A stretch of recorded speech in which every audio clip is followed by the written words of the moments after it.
Imagine watching a face so regularly on YouTube that you feel like you know that person in real life as well. But suddenly their videos stop, and sometime later, you find out that YouTuber has been taken away forever. From messing with the wrong people or losing your life to online dating, these are the top 5 most insane social media killers. What was the real story behind their tragic departure? And are the latest updates related to their cases? Watch this video to find out. Miguel El Jasper Vivanco.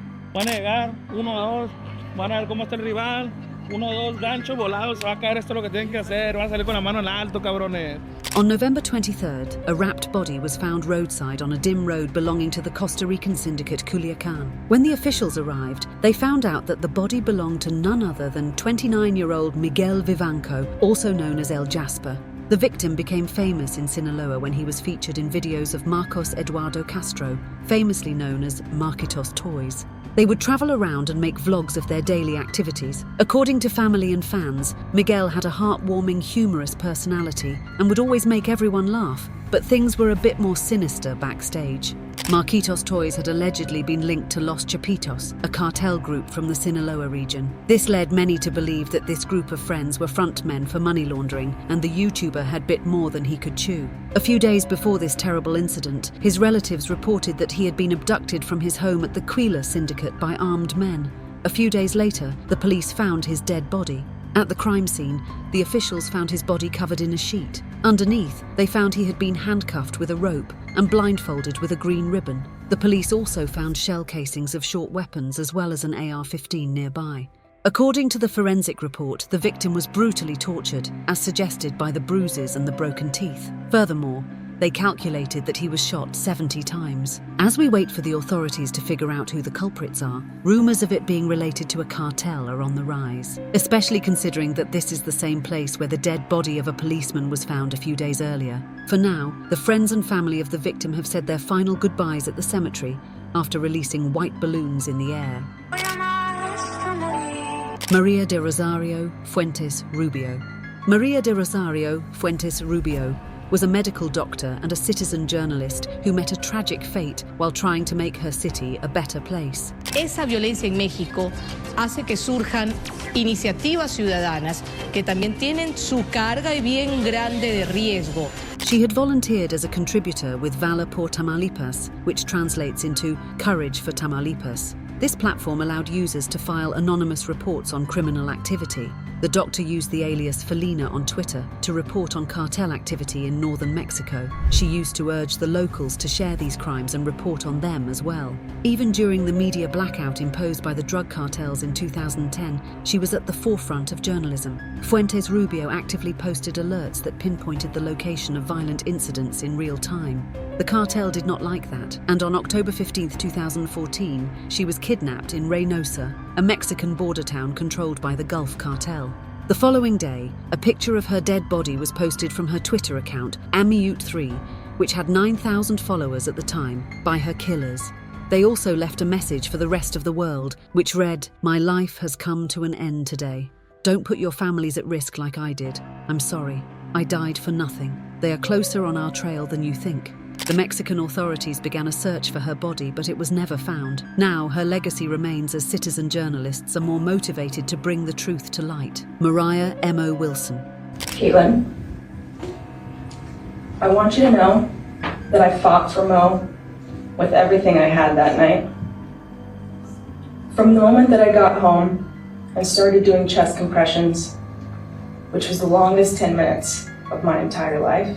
In 2022, Mariah Wilson, a promising young cyclist, was in Austin, Texas, for the 150-mile gravel Locoos race. However, she did not know that it was her last ride. On May 11, 2022, her friend Caitlin Cash called 911 after she found her body in her apartment bathroom and tried to perform CPR.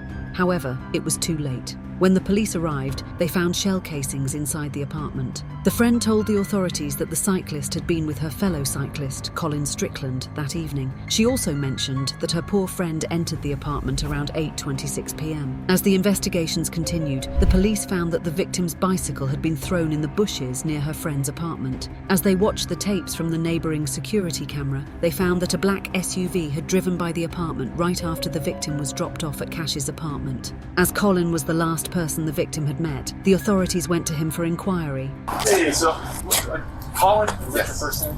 Yes. Hey, so do you know Anna? Last name's Wilson. Oh yes, I do. So there's really no easy way to say this, sir. So apparently last night she passed away. The cyclist was shocked to hear this news, agreed to be interviewed, and didn't hold back when he was being interrogated. Back at the house, the police also noticed a black SUV in the driveway, registered to his live-in girlfriend, Caitlin Armstrong. The same day, she was arrested on an outstanding warrant for failing to pay for a Botox treatment, and the police used this chance to ask about the homicide as well. According to the investigators, she didn't budge at all and simply said, "I would like to leave." Colin did bring your name up, and I think there's a lot more information that you have that can kind of clear some stuff up. Does that make sense? It makes sense. I feel like I should have an attorney present. I would love to leave. Luck was in her favour, as the birth date on the arrest warrant was wrong, leading to her release. She used this opportunity to flee to Costa Rica using her sister's passport. There, she changed her appearance and name to hide her identity. As the search went on, a US Marshal learned that she had most likely fled to the small town of Santa Teresa. The team devised a clever plan and posted a local Facebook ad to hire a yoga instructor. Guess who responded? Caitlin. The Marshal went undercover and met with the suspect. When he confirmed her identity, they arrested her and took her back to Texas, where she was charged with Wilson's murder and held in jail.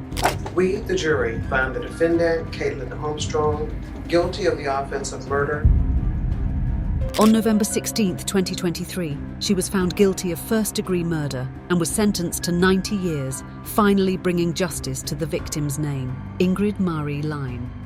You smothered her laugh, you crushed her smile, and you left us with the nightmare of the unimaginable. Ingrid Line was an American nurse, mother and YouTuber from Renton, Washington, who went on a date with someone she met online, not knowing that it would be her last date. On April 8, 2016, the woman went on a date to a basketball game with John Charlton. The next day, when her ex-husband came to drop off the kids, no one answered the door. After contacting her mother, who came with a spare key, the two went inside the home where they found Line's personal belongings but no signs of her. She called the police to report her daughter as missing, and they discovered blood, human tissue, a pruning saw, and trash bags. On April 10th, the police found her severed body parts in a recycling bin 10 miles away from her home. As a primary suspect in her case, Charlton was arrested the next day from his ex-girlfriend's home and, 2 days later, charged with first-degree murder and auto theft.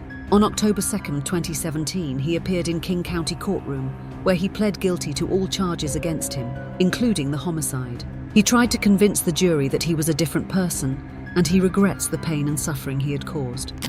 There's no words that can alleviate the pain that I've caused. And for that, I'm truly sorry. The next year, on January 5, 2018, he was sentenced to 27 years and 9 months in prison. Juan Luis Lagunas Rosales.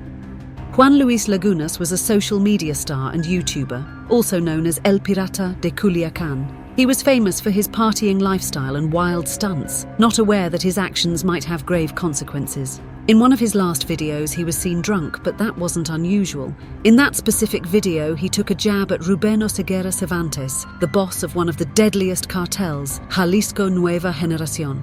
Allegedly, El Mencho didn't like that.